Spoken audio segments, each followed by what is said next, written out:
All right, Chelsea fans, welcome back to another episode of the London is Blue podcast. It's coming at you with a little bit of a different one this time. You still got your host as always, Brandon. You got Nick and Dan as always here with us. Yeah. But we do have a special guest. I mean, Nick, I can turn over to you. I mean, I feel weird being the non-NFL person in the group. And I know Dan is a Patriots fan, thinks he's a big NFL guy, but I figure you're with the Broncos. That's like being a pacifist. You're really not into... Look, we've had some hard times over here in my neck of the woods. So, no, it's actually, we're really pumped about this. And we got a special episode, an episode, Dan, that we're over a year in the making with scheduling and things like that. Dan, who do we have? Well, we have none other than a War Eagle, Auburn Tiger. We have a Cincinnati Bengal, and also a seemingly lifelong Chelsea fan. We'll have to get clarification on that one. But CJ Uzomah is joining us, and welcome to the pod. Yeah, no, like you guys said, it's been a year in the making. I'm glad to finally be on, and we can make this work. But yeah, I'm glad to be here. And look, he's flexing right away, putting out the fact that he's true Chelsea, right? He's got the 80s kit on. Oh, yeah. I can't believe you found one big enough to fit, but I'm glad you did. 5XL in Britain is what that is. You picked it up right from Nick's closet, right? Yeah, that's about the size you wear. Yeah, 100%. No, I actually got a 2X, which is what I normally wear, and then ended up not fitting, so I ended up giving it away and getting another one because I was like, well, I want to wear it. This is the coolest. This is the coolest kit for sure. Yeah. For me. This is the one I wear the most. So. Yeah, had to represent and put it on for the podcast. No, that is fantastic. We love that.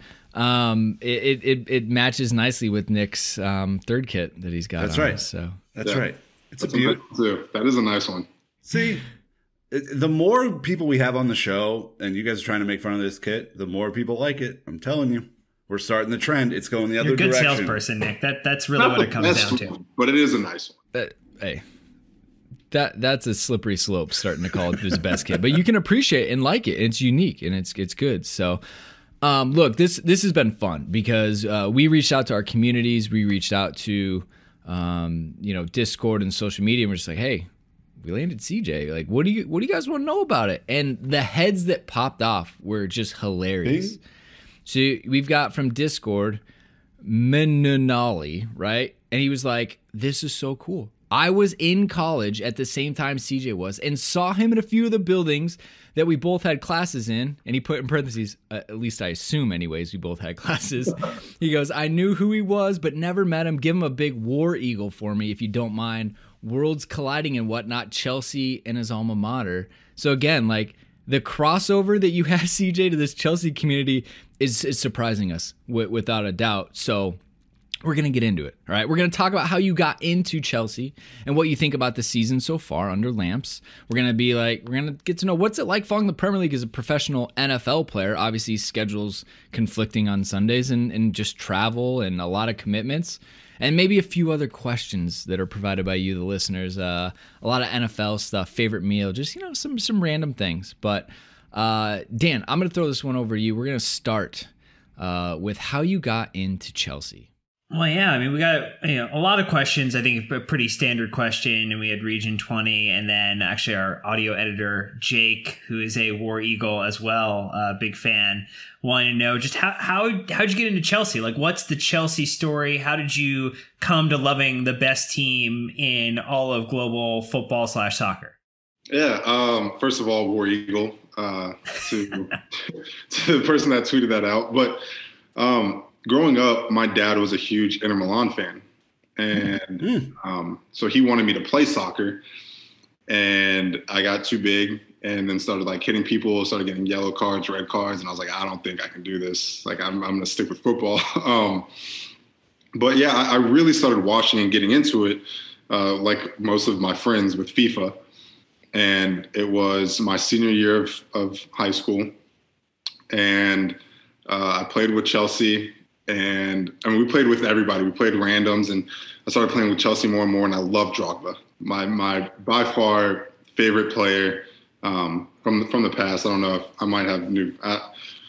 He's my favorite player, I think. And yeah, I ended up getting in a little bit of trouble in college because my game issued iPad that they gave me. I would just watch Chelsea matches. Like I'd be in class and instead of taking notes, which I just popped it up and the teacher couldn't see. And I looked like I was taking notes, but I'd be watching the matches and, just kind of took off from there. I had every like ounce of money that I saved up would go into buying a Chelsea jersey and another kit. And, that's pretty much all I wore around campus. So that's kind of like the start of how, I became a Chelsea fan and, just watching every match with people that were in, my dorm room or my house or we weren't watching basketball or football. We were watching Chelsea. Oh, man. Okay. So I'm gonna just like go off script here. You're in college. What years again? Were you in college for 2012? Yes. Yeah. So where did you watch the Champions League final?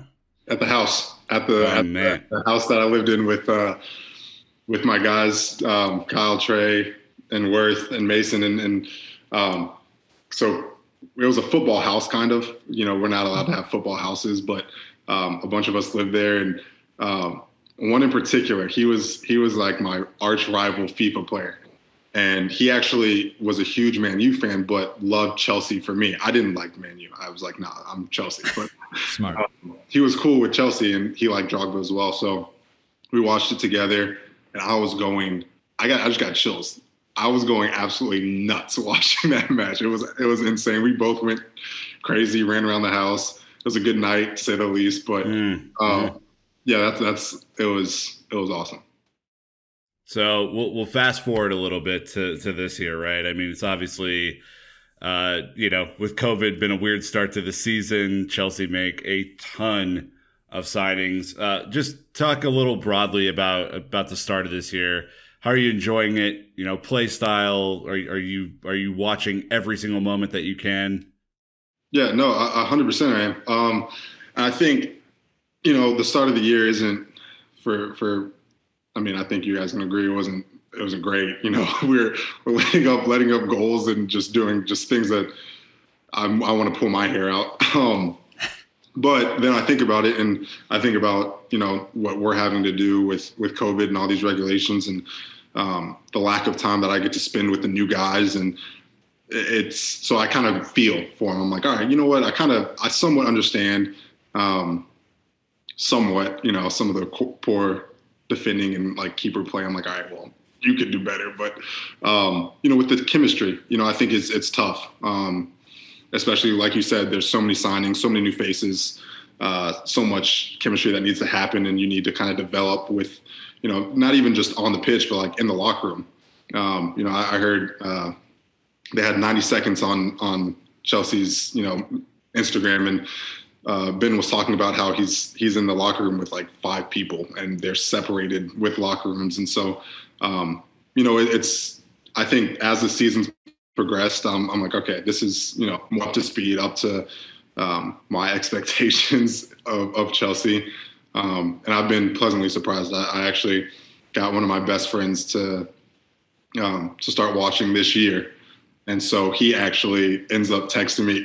I'm in his family group chat. It's actually really, it's funny. But they all watch now. They'll hit me up. They're like, hey, there's a match today. Hey, I just got this update. Like so-and-so is doing this. I'm like, no, I know. Like this is awesome. So it's been entertaining for sure. Yeah. You're like, welcome to the club. Yeah, I know. I got them jerseys. Like they're ready. Nice. My guy, all on it. Okay, I actually wanted to quickly follow because you guys just went through the training camp piece of that, not too long ago, right? And COVID, obviously, and there are always a bunch of new players on NFL rosters each year. And when you talk about the chemistry piece, I mean, there has to be some similarities. It's obviously a whole different sport, a whole different country, right? But when you're trying to get to know new guys during this weird period, like. Do you find like even on the Bengals right now that things are just now starting to click? Is there like a half start delay to the whole season for a lot of guys? I'd say 2 games ago was the first time that I saw us play as a complete team. And yeah, I think the first we have the a rookie quarterback. All of our captains, for the most part, are new players.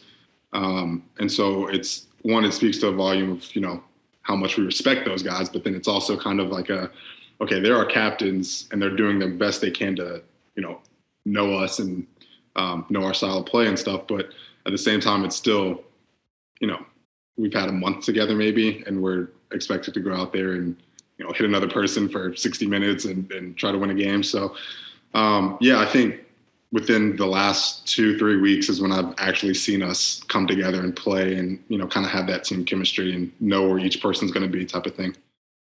I think there's probably a lot of similarities, for the English core. They only had a couple of weeks even before they started playing, and timing, predicting what people are going to do, understanding their patterns, behavior, a lot goes into it, and I hearing you talk about on the NFL side, I mean, there's a lot of correlation into what they're doing over at Cobham and at Sanford Bridge every other week. So totally get it. How about a softball for you?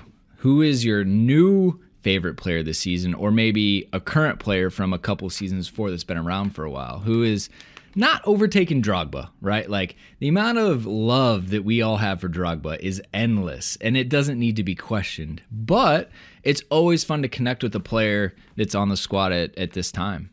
Yeah, I think, in the order of like while they were playing with the club, obviously I love Drogba and Frank and Terry, Cole, all of them, the older guys, and loved Hazard when he was playing. And now I mean, it might be cliche, but I got to go with the American. I kind of got to go with Christian. I think watching him play and just the energy that he brings, I'm like, dang, like that's what I'm talking about. Like, that is what I want to see an American bring to my favorite club. I don't want to see, watching the MLS sometimes I'm like, cool, like, so it's fair. It's fair. Hey, they're young, right? Comparison to England, England had a 100-year head start. I appreciate the MLS for what they are, but let's not compare, right? It is different, and that's okay. Yeah, and so getting to see him on the pitch and play for Chelsea, I'm like, this is awesome. And he does, honestly, every time he's on, I'm like, this guy's bringing an energy, and he's going 100 miles an hour the entire time. So I have massive respect for him and what I think he'll be able to do for the club. So I think right now it's probably him. I think everyone loves, you got to love N'Golo Kante and what he brings to the club too. So those two for sure. He's a backbone. So I'd say probably those two. So with Christian, we have a good story as a group because we were in London on the day the news got announced that we were signing him from Borussia Dortmund. Do you remember, or can you think about when you saw the news, when you got the push notification, when you heard Christian was coming to Chelsea? Did you believe it initially? And what was your kind of initial, immediate reaction to the people around you? Well, so it's funny. So another one of my friends who I got into soccer actually called me, and I missed his call. I'm pretty sure I was playing video games. I think I was probably playing FIFA. I was recovering. All right, it was a hard workout. I was in the gym. No, but he called me. I missed his call, and he sent me a text and said, "Christian to Chelsea?" ? And I got that, and I was like, he's messing with me because he's not a Chelsea fan. He's a Man City fan, and I'm like, this guy's just messing with me. I'm gonna ignore this. And the trainers actually, the training room guys actually called me and texted me and said, "Unbelievable, you're getting the American." And he's a huge Man U fan, and he was mad. And he sent me, and I was like, oh, I feel the anger in his text. So I was like, you've got to be kidding me. We're getting him. Like, that's actually happening. Initial thought, fuck yes.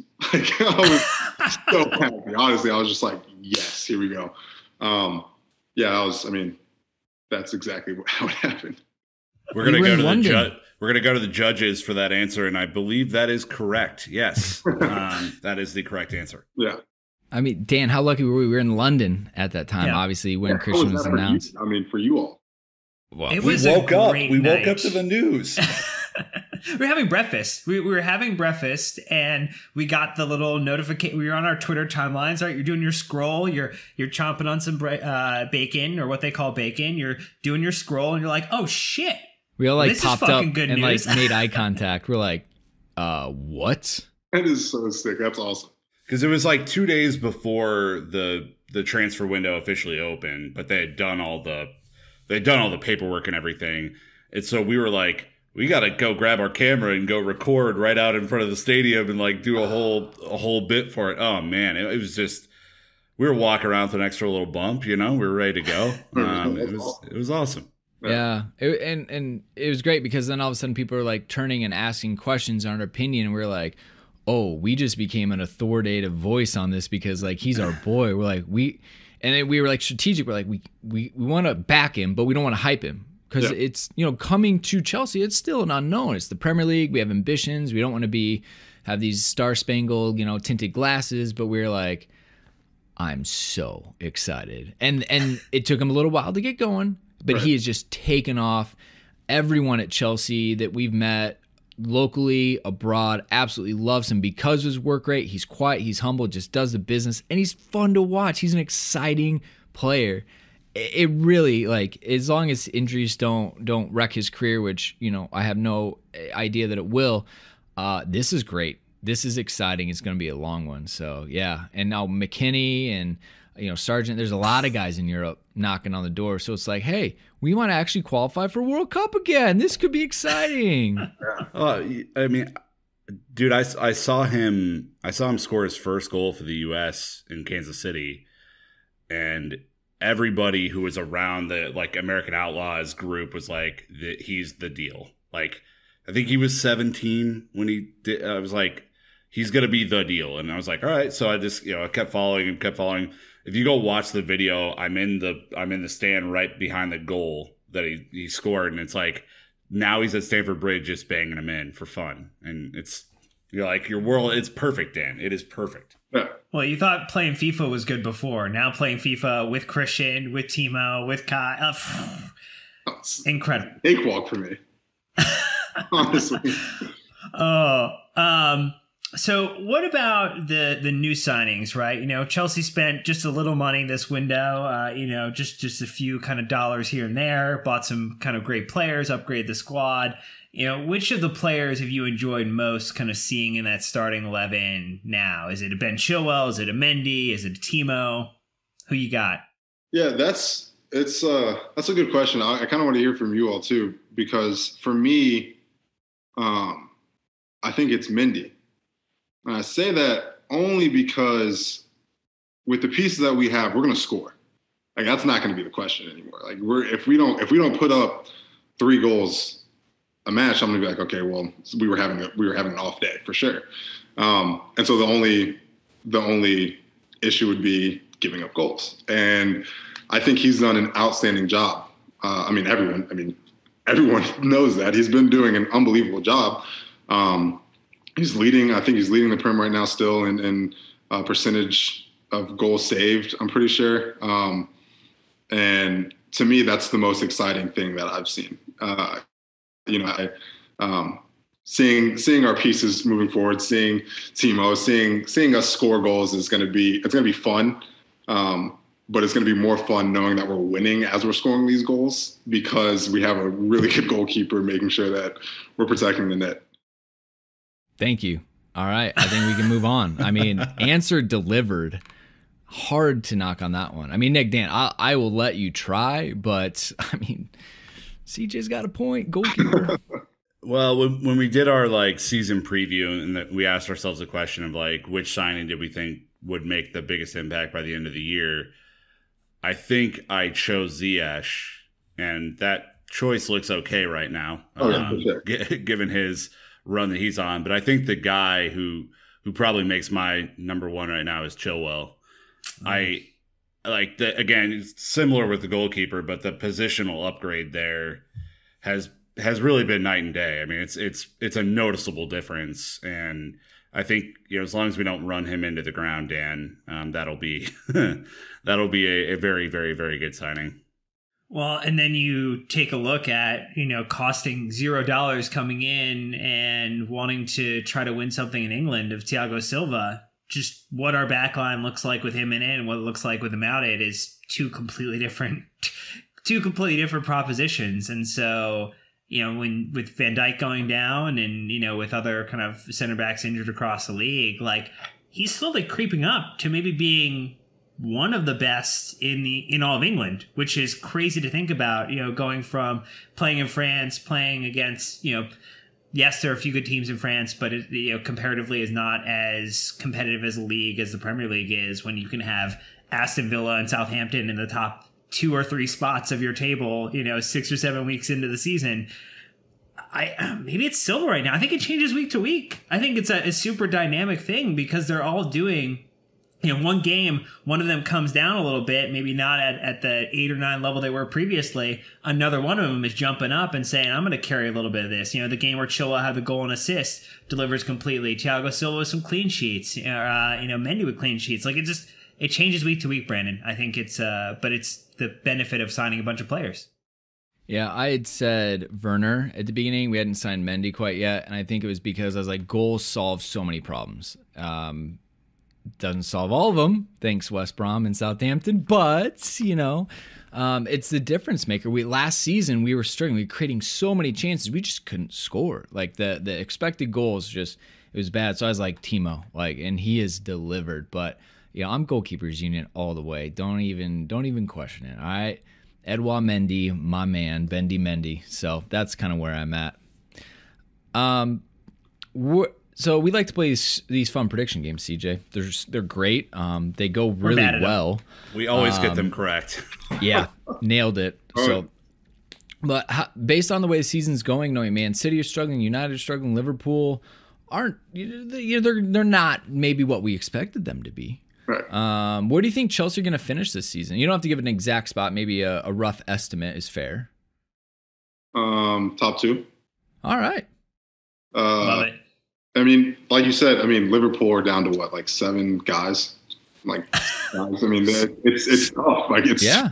They're down so many people, and that's not to say the next man up, they're in the APL for a reason. But, I think who's Leicester's at the top right now. Mm-hmm. They looking at the body of work, the teams that they've played. Obviously, kudos to them. They're sitting in first for a reason, but I'm not completely sold on them. And so that's why I'm saying maybe 1 or 2. Tottenham is up there right now. I think they have some injuries. I don't even want to talk about them, really. Obnoxious, I know. But I don't know. I think with how we're moving forward right now, with what I've seen the past few weeks, with the chemistry and kind of just the overall play, I think there's no reason we shouldn't be 1 or 2, to be honest. So yeah, I'm going top 2. Love the confidence. Absolutely. Nick, you could take some from him, I think. Look, I will be the sacrificial lamb if it means that we end up doing the business. But I've been burned, CJ. Too many times I've been burned for being overconfident. What did I say? 3rd? 6th? No, I said 6th last year. 6th was last season. Come on. Don't bury him again. He did too much to himself already. It's too fun. You killed me once. You don't need to kill me again. I'm dead. Look, I'm still getting slated in those 500 LIB contest giveaway. People were still bringing up me saying David Luiz would get the most minutes that season. Then 2 days later, he was sold. So, that's a great prediction. It was so good. Yeah, so I think I'm the worst. Oh. All right, so in a normal season, when you're not injured, you're on the road for basically the entire fall, it would seem. How do you enjoy Chelsea when the season's happening, when everything's kind of crazy around you? Yeah, so obviously it depends on when they play. Saturday, I'll make sure I can figure out a way to watch. I will wake up early if I have to, if it's an earlier match, and usually on Saturdays it's a little bit. It's kind of a walk-through pace. It's not anything too crazy. So sometimes the match will go on while I'm in the walkthrough, and it's the worst because I can't actually see it. But I told you guys that the trainers and the equipment guys are diehard Manchester United fans, and so I tell them to stop watching the Man U match and just to give me all the updates during the Chelsea match. And so every time I run off, and I'm not in the walkthrough, he'll give me all right, it's 23rd minute, still 0-0. So, all right, somebody scored, and I'm like, oh, nice. Like, I'm going to run to my phone real quick, see the goal that happened, and then we're going to turn it on and we're going to watch it in the equipment room. So that's usually how it works. Sundays, it's actually decently easy for me to watch on Sundays because the matches don't run too late in comparison to like here. So I'm able to watch most of them. Sometimes I have to wake up and set my alarm a lot earlier than I'd like, but I take a little nap before the game. So I'll be fine. But I pretty much, I'd say I make time to watch pretty much every single match. That's awesome. That's awesome. Yeah. So it kind of sounds like the Premier League is well received in the NFL. Yeah, I think, I think the more I talk about it, the more I wear my jerseys around, the more people start asking questions. And some people who are just, they just want to watch sports, they'll start watching it, or I'll tell them to watch like a Netflix documentary, or there's Amazon things that go on. And so with our quarterback the past 5 years, Andy, is a huge Man City fan now because he watched something about them. And for me, it's fun because I'm like, okay, that's great that you're a Man City fan. Sucks for you, but it's also I can talk. Yeah. So yeah, it's circulating a little more. The more I talk about it, and the more people are like, hey, what are you talking about? Every time I'm talking about something, it's usually about Chelsea, and they roll their eyes, or they're just like, all right, what about it? Like, what's so wrong? And I'll show them a sick goal, and they'll be like, oh, nice, like, that was pretty cool. I might watch it, or I might play FIFA, or I might get into it. So, yeah, that's kind of how it starts usually. So there's one former NFL player who's pretty active within his love of European football, Chad Ochocinco. Have you guys thrown the sticks down yet in FIFA? 100%, 100%. What's the record there? So we played. So he's going to be mad if that was so long ago, blah blah blah. But you're only as good as your last game, right? So we played. He came over to my apartment. This was my first or second year in the league, and we played 6 matches, and it was 4-2 me. I won 4, he won 2. Ooh. And it was bad. Like, I'm not gonna lie. Like, it was because he's confident on Twitter. He talks so much trash. He's really good. He is good. I'll say one of the games I got super lucky. He hit the post probably like 3 times, and I was like, well, that's FIFA. I still won. So yeah, the first 2 matches, I was Chelsea. And first match, I was nervous as anything, and it was really close. Second match, I remember I just killed him, and it was bad. And he stopped talking, and he was like, "I'm gonna focus." And he won.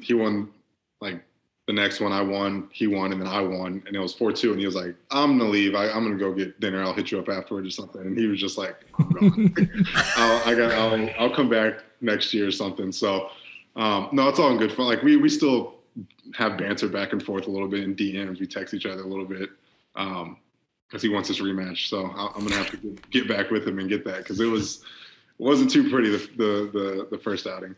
Well, the Chelsea 2020 FIFA team is probably one that can give him a run of money, because he's an Inter Milan, right?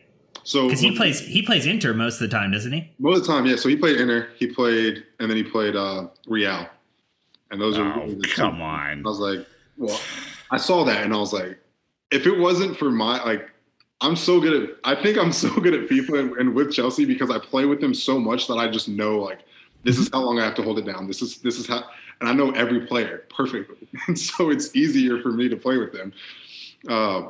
And so I was like, cool, I don't care. You can be Real, you can be whoever you want, because I'm still going to beat you with Chelsea. So we know how to defend. We know how to hold up a little bit. Yeah, exactly. Hey, that's awesome. We'll run color commentary over those next time. You just let us know. We'll stream it. It'll be a blast. So. Yeah.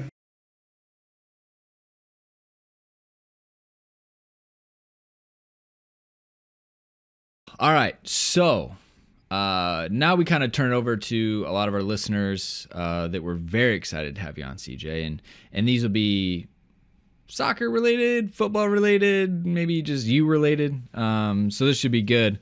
So the first one from Ghana Zagina 30 says, if he were a professional soccer footballer, what outfield position would he want to play, and where would he actually play? Well, hold up. Why does it have to be outfield? Why do we have to exclude goalkeeping. I mean, we see CJ as a unit. You coming down and shooting on goal, like no one's challenging you aerially. I'm just saying. I agree. I'll let you choose. If you could choose any position, and then where do you think you would actually be? So if I could choose any position, I would want to score goals. I don't want to be a striker. I'd want to be the point man. And I think if I stuck with soccer and didn't foul people as much and they didn't put me as a defender and as a center back the entire time, I would have been fine. Yeah, definitely a striker. Drogba being my favorite player, ever. I'd want to be him and emulate him. So that'd be fun. Where I'd actually play, hopefully striker. If not striker, then I think I could be a good keeper. Got the hands. Yeah, I mean, I would go out and we'd kick around soccer ball sometimes. We'd have PK shootouts. And PK is actually super tough. I don't know if I'm sure you guys do. PKs are tough. Those are easy to shoot on and to anticipate. But no, I think I'd be a pretty good keeper. I think that's probably where they'd want to stick me, if not a center back, because I'm huge. I'm a tank. I don't think they'd let me play anywhere else, honestly. I mean, you've got the Akinfenwa role a little bit. He's target striker. Yeah. I mean, he's huge. He's massive. He's massive. He's got me beat. God, I'm trying to think. Could you imagine the CJ Lewis Dunk pairing, center back pairing would just absolutely destroy like attackers? I mean, I've thought about that too, if we're being honest. Like after my third year of playing in the league, I was like, I kind of just want to go over and just try. Like, I think this was around the same time that people were Ocho was trying to try out for a soccer team and all this stuff. He came down to Kansas City. Yeah, Usain Bolt, and I was like, I want to try that. Like, why not? Like, come on. Like, I'm younger than them. I could do this. That would playing for Chelsea would be a dream. Like, that's my dream job. All right, a little bit of shift, but Dan, over to you when it comes to some of these extra questions here.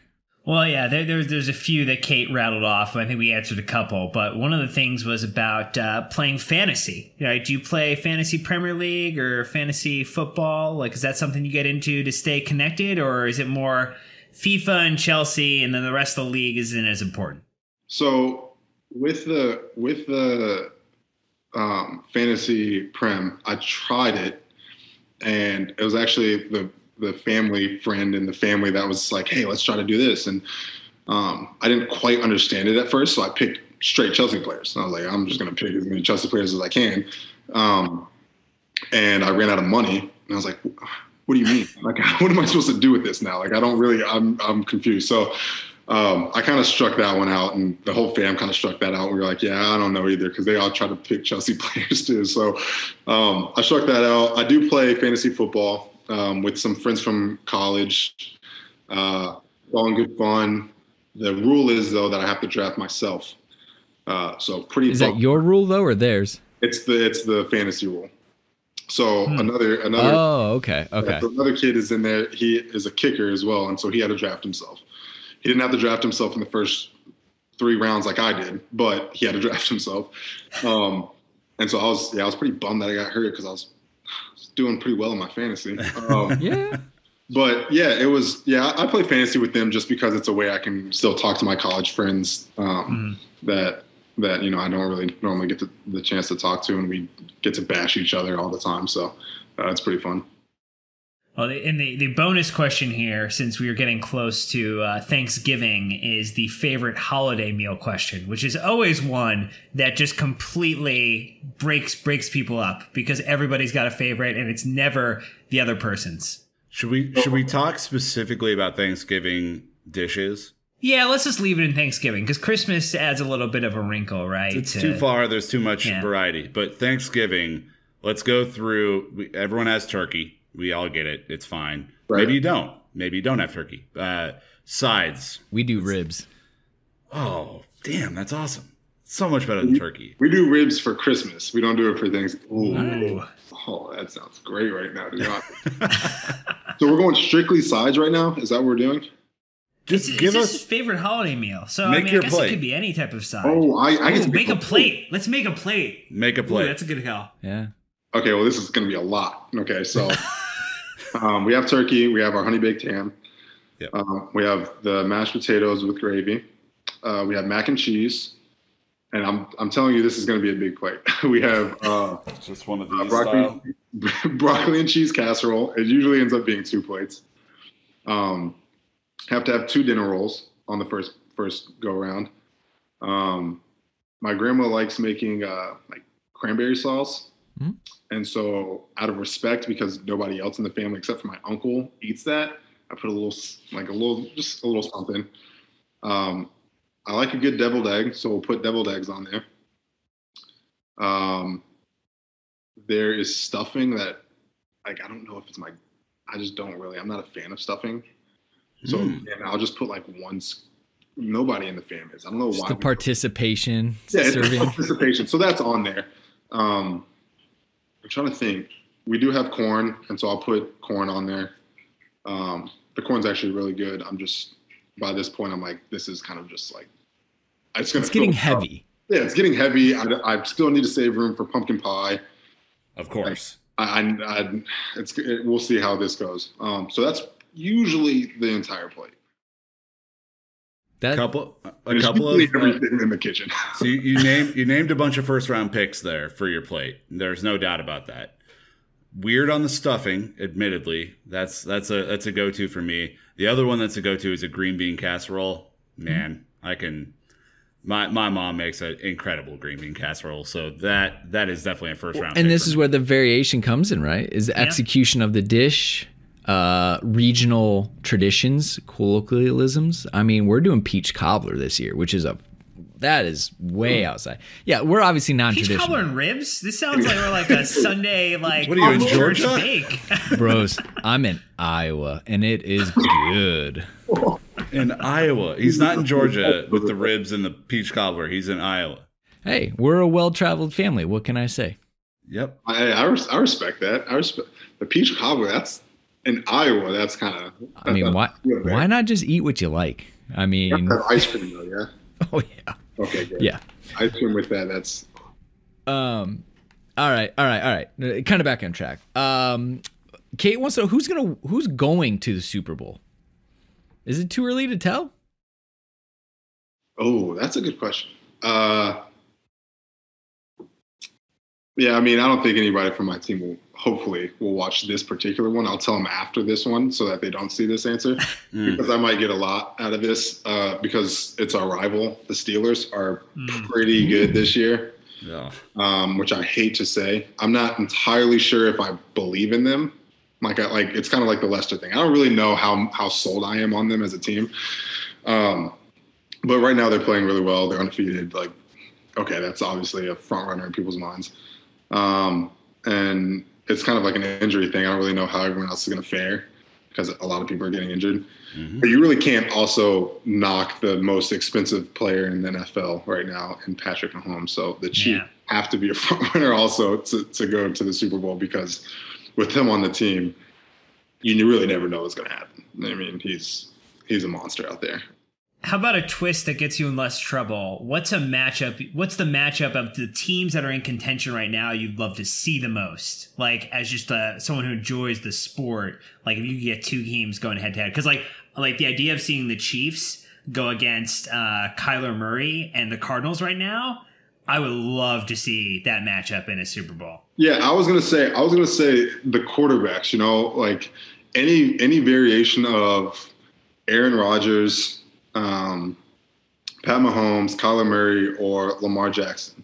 Any variation of those guys in the Super Bowl would be fun to watch just because, like you said, Kyler's going crazy right now. He's putting the team on his back. DeAndre Hopkins is an unbelievable receiver. And the quarterback play, Aaron Rodgers out of those guys, he's the old vet who's still making stuff happen with what people say isn't, the most talented team of those guys that I just mentioned. I don't think he has those pieces per se. So I think any combination of those 4, like just watching purely quarterback play would be phenomenal for me to watch. Yeah, Is there? I like that. I've been watching Arizona. I'm blessed. I got to hang out with Larry Fitzgerald and Trent Sherfield this summer in Minnesota. I was there training, so I've like kind of have a soft spot for them. So that's cool to hear. So we kind of touched on this, I think, a little bit, but at Bryce B09 is the most Bengals looking Twitter avatar I think possible. Big Bengals guy, yeah. Said, how's the recovery process going for you? He misses seeing your contagious, upbeat attitude and smile on game day. I hope I don't mess this up. Hashtag who day. Hashtag who day. Okay. Good All job. right. All right. Love that. I see you.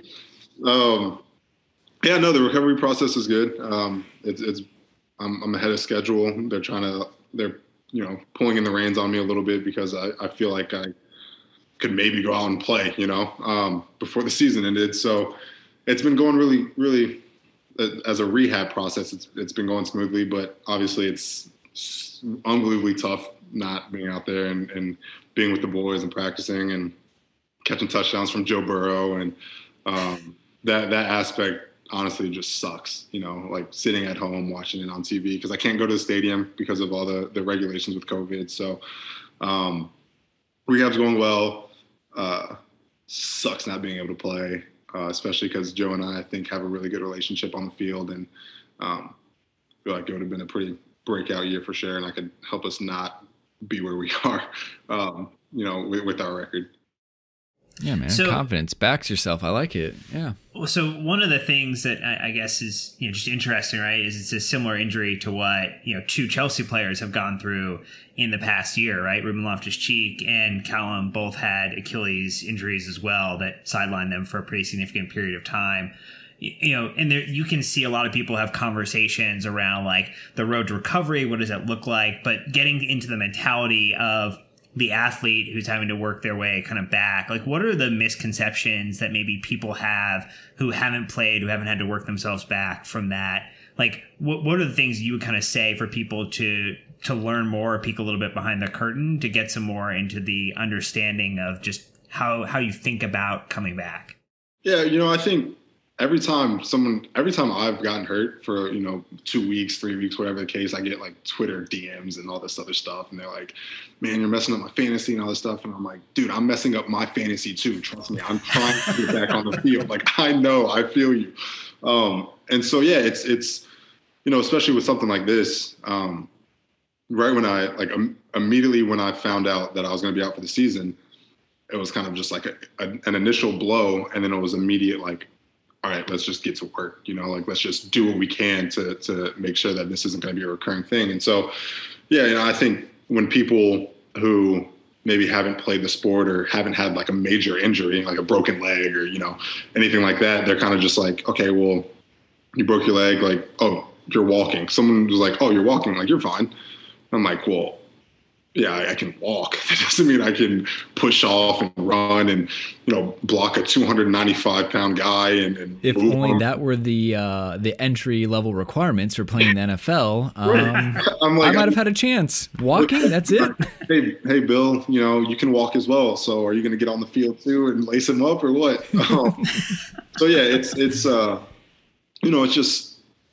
Especially, you look at the two Chelsea, they want to get out there and play. They want to contribute. They want to show what they can do and help contribute to the team. So, yeah, people with this one have been a little more supportive because I have, in the past, kind of tweeted back at them and said, hey, look, like, I'm with you. Like, I'm trying to help myself out in fantasy too. Like, I'm not trying to mess anybody up. I want to help the team. I'm trying to get out there and win.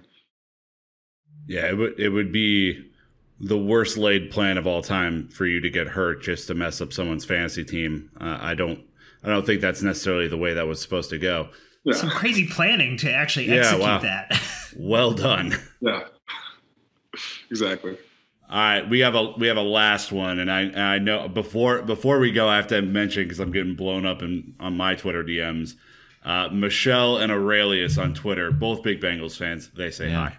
Yep, there you go. Right there for him. All right. We're talking about the future of your squad. We want to understand. This is from Manny.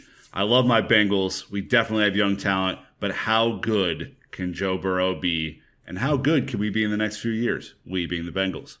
Yeah, I think, I mentioned earlier, it's tough to build a rapport with people that are young and that haven't, it's a COVID environment and you can't really hang out and do things. And so, being able to start picking up our stride and Joe kind of getting a little more comfortable and finding out who he likes throwing it to and just getting a feel of the game.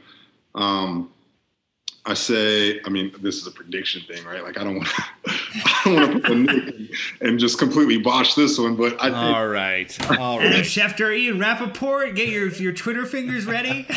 No, I think there's no limit of what he can do, and so it's a matter of his leadership in us and his confidence in us and how well we've been kind of knowing what he wants from us for certain plays and certain routes and certain coverages and certain like checks that he gives us.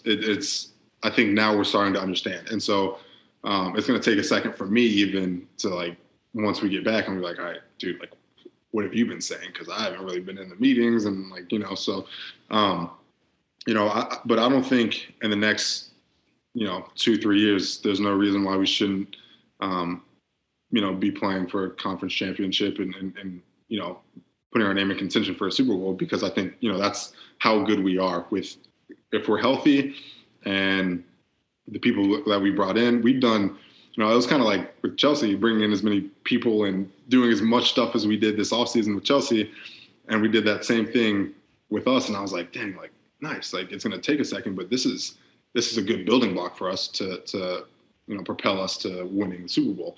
So, yeah, I don't think there's no reason 2-3 years that we shouldn't, people shouldn't be looking at us and being like, dang, they're undefeated. Like, they might be saying what I'm saying. I don't really know their resume and how good they're going to be. I'm not sold on them maybe, but they're putting themselves in the hat to compete. That's right, Steelers. You've been put on notice. 100%. 100%. I hate the Steelers. So when you're back next season, you get that first touchdown with Joe Burrow. Do you think you can emulate the Drogba slide celebration in the end zone as the celebration? Or, no. So yeah, it's fun. So we got to play in Wembley and I was desperately wanting to score a touchdown so I could do that. Like desperately. Because we were the first team to win in New Wembley, right? So I'm like, yeah, I have to do this. Like, yeah. So I think we might be going back next year too. So if I score, that's for sure going to happen in Wembley. But yeah, it just depends on where we are. Like if it's turf, I'm probably not going to do it because I'll kill my knees. But if too much friction, you will. It'll hurt. It'll hurt. You will stop immediately. Exactly. I'll fall flat on my face. But if it's grass, for sure, yeah, 100% we'll do that. I've been thinking about doing the dead fish. That's like my classic to FIFA. Yeah. So yeah, it'll definitely be something soccer related. Can you kick a pylon? Is that acceptable, like a corner flag? No, I'll throw one at you. I'll throw a good throwback one for you. Get a teammate and do the Drogba Maluda drums and guitar thing with the pylon. Okay. I'll have to check and make sure that's not like a fine. Right. Fine, and it's just a flag. I'll take the flag and I'll definitely do that. Oh, that's right. The no fun league. Boo. It's not like we have to worry about you guys taking your jersey off. I mean, that's not happening. Yeah, that'd be a process in and of itself. If it's a walk-off touchdown, 100% I would do that, though. Like, I love that. I'm taking off everything. I love that. A walk-off touchdown. Let's go. This is exciting. Awesome. Look, CJ, we've got the pelt questions at you. We've got the pink stuff at you. I'm going to give you a chance. Is there anything you want to ask us on the flip side before we wrap this one up? We'll say one. Is there any way I can come back? Done. Yeah, of course. It took a year. Oh, Brandon was going to try to play it hard. Like, no, we're good. I'm going to check the diary, but yeah, probably within the next 12 months. For sure. Absolutely. This has been great, CJ. And number two is we've got to figure out a time so we can all go to a match together. Yes. Dude, I tell you what. That's all we want to do. The anticipation that everyone has of not being able to go from like the U.S. So I don't know. we've been going. So we host these trips for fans to go. The amount of people that have been asking us, like when that first trip happens, I swear we might have 50 people like lined up ready to go. But hell yeah, like the club will get involved. Like we'll roll it out. We'll do the stadium tour, take you to the Cock Tavern. I mean, we'll get you in front of the season ticket holders and show them how you do it. It is a blast. The Bridge is a special place. I've been there twice. I haven't gotten to see a match there. But I'm just like, this place is, yeah. No, you get the magical feeling when you roll up on the Bridge. I mean, it's 100%. I mean, I remember that when we went over for the first time as a group, and I did a study abroad at Oxford when I was in college, and I went to the stadium in the summer when it was dead and they were like ripped up all the grass and stuff like that and did a like small thing.